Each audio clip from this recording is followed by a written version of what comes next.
Thank y'all. At this time, we'll turn from discipleship to development. And at this time, I'll invite Lydia Johnson, our missioner for development, to come forward and give us a few words.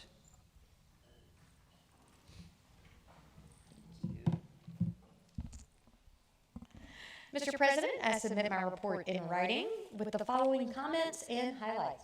All right. So, friends, we have today with us a little Jesus. A few weeks ago, Megan Johnson, our missioner for youth and happening, she showed up with 100 Jesus figures, which we decided to hide all throughout the bishop's office. And he joked that maybe we should have a little Jesus at convention. So we do. There are actually hundreds of little Jesus that can be found around campus. But they're not just decorations. They're reminders that Jesus does show up in unexpected places, and sometimes right in front of us. So if you find them today, please take one or more and share the joy, because a little Jesus can go a long way. I invite you to come learn more about youth ministry and having a little more fun and a little more Jesus at the development exhibit and the youth ministry exhibit in Malone Hall as we ask ourselves, how might we be transformed with a little Jesus? Our theme for convention this year is Be Transformed, and it's a concept deeply ingrained in our collective journey. Through my work as your missioner for development and evangelism, this year I've had the privilege of witnessing transformation all across our diocese. There were educational moments in the School for Ministry with our contextual ed seniors. I witnessed lay students studying evangelism, and they would discover their voices and the courage to share their stories of God and learn how to hold space to receive the stories of others. We saw transformation in new workshops. We held our first ever supply clergy workshop, and we had a really engaging workshop on mutual ministry. That was a transformative moment for me to see people's willingness to explore new ways of doing church. We participated in national gatherings on redevelopment, and we continue to explore new ways to meet the needs of an ever-changing world. I was particularly touched by St. Monica's project in evangelism. They hosted an Ashes to Go at the Ace Hardware in Cantonment. And you can check out the article on northescambia.com. This diocese, all of you, you have embraced transformation and innovation in big ways and small ways. I'm so very grateful to be given the opportunity to engage in this work alongside all of you. It is truly a blessing and a joy. Our collective commitment to education, collaboration, and creativity reveals a church that believes in a transformed and a hopeful future. But we know that transformation doesn't happen in isolation. It starts in relationships, and it's always forward-looking.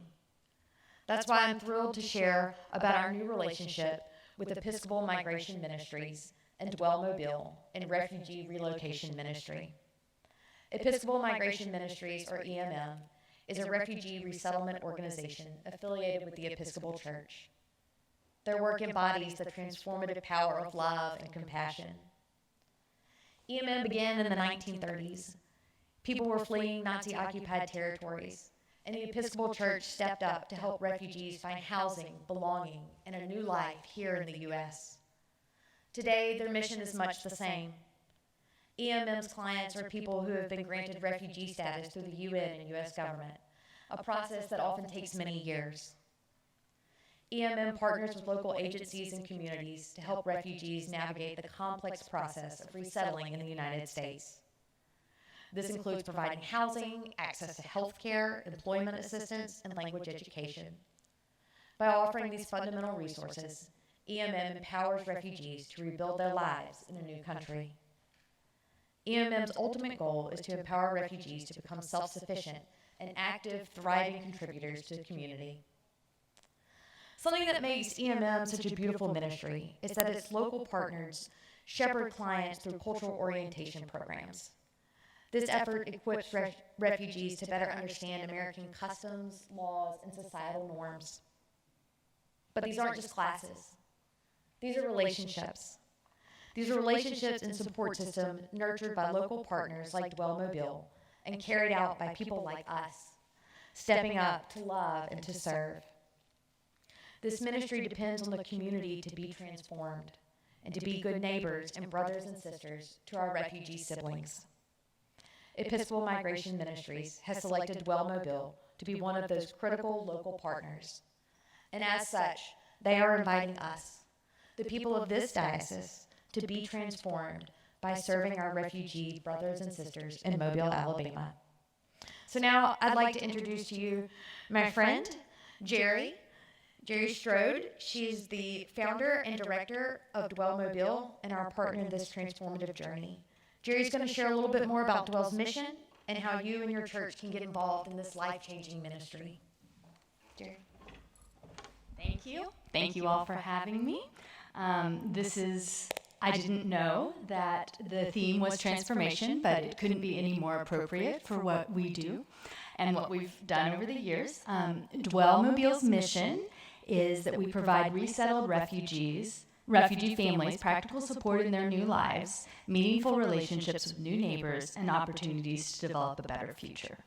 Dwell was founded in 2015. It started as a church ministry, and then as we met more people around Mobile that said we really want to help, we thought, how can we create a structure to enable to mobilize these people to help? And as we started, what we did was we befriended people who had been resettled as refugees, and we asked them, what is it like? What do you have when you get here? What do you need? And we heard the same story, or the same, different stories, but the same thing. They said, we need relationship. They said, we've left our grandparents, we've left our parents, we've left our aunts and uncles. We need these for our children, and we need these for us. And so Dwell was founded on the value of building relationships with these people who are newcomers to our society. And over the years, we have seen that has transformed us even more than it's transformed. Hopefully, it's transformed the people we've worked with, but I know it's transformed us. And I want to invite you to be a part of what we're doing now. We currently offer, our current programs are, we offer case management, like employment help, medical help. We offer English classes. We offer tutoring programs for kids, and we do monthly food distributions for our community. What we're moving into is a new program with EMM that will help newcomers 90 days from the day they arrive to 90 days after. And this is resettlement. And I think it's important that we recognize the term, when we say refugee, often that is a broad umbrella term that includes all sorts of different kinds of immigrants. And under this program, the people who are coming are refugees that are vetted by the United Nations and the Department of Homeland Security, Department of State. So they've gone through this whole process that takes maybe 5 years, 7 years, 10 years in order to get here. And so we are able to welcome them who've been waiting and been fleeing and have been found to have a legitimate fear of persecution. And how are we going to do this? Well, we're going to do this with a lot of help, and we need our community to help us. And I'd like to invite you to help us right now. We're forming welcome teams, is what we're calling them, to be able to highlight and foster relationships among the people who are coming and us. And these welcome teams could do anything from, or people on these welcome teams could do anything from, we have to find apartments for them to live in, our housing. We need to furnish the home. We need to provide them a welcome meal. We need to provide them food until their benefits come in. We need to provide them transportation to their doctor's appointments, and then help to become self-sufficient to be able to transport themselves. And we also ultimately want to provide relationship for them and for us, because we know that often when we talk about transformation, it's not necessarily them in need of transformation, it's us. And so I would really encourage you to come talk to us over there, and we can tell you more information and more ways to get involved. Please sign up. We definitely need your partnership and would like to invite you on this transformative journey with us. Thank you.